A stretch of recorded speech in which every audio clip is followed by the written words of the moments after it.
নির্বাচনী ব্যবস্থার পরে প্রতিবার যে সরকারটা আসবে সেই সরকারের তৈরি হওয়ার জন্য রাস্তা থাকবে না।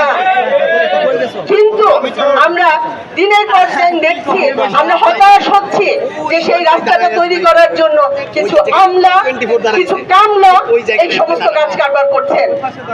আপনারা যদি নিজেদেরকে কামলা হিসাবে রাখতে চান, আপনারা যদি বড় বড় দলের পাঁচাটাগিরি করতে চান, আপনারা পাঁচাটুন গিয়ে অন্তত দল মানে সরকারের বড় বড় পদগুলো ছেড়ে দিন, মানুষকে কাজ করার সুযোগ দিন, দেশটা সুন্দরভাবে গড়ে ওঠার সুযোগ দিন।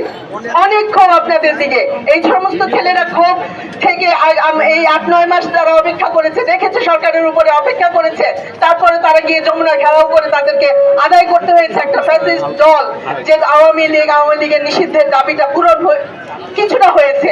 আমরা দেখছি আর কতদূর কি করা হয়। আমরা আশা করি আর কোন আন্দোলন ওই ইস্যুতে করতে হবে না। জুলাই সনদ আমরা ঠিকঠাক মতো পাবো।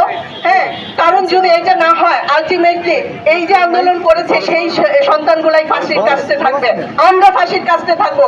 যে মায়েরা সন্তানদেরকে এগিয়ে দিয়েছিলাম, যাও, আমরা সন্তানদের ফাঁসির কাজটাও দেখতে চাই না, কিছু না। দেশটা আমার, দেশটা আপনার, এই দেশটা কোনো সুবিধাবাদীর না। সুবিধাবাদীরা এখন সরে দাঁড়ান, যথেষ্ট হয়েছে। দেশটাকে সুন্দর মতো করতে দিন। আমাদের ছেলেরা চাচ্ছে, তাদেরকে কাজ করতে দিন, তাদেরকে সহযোগিতা করুন সবাই।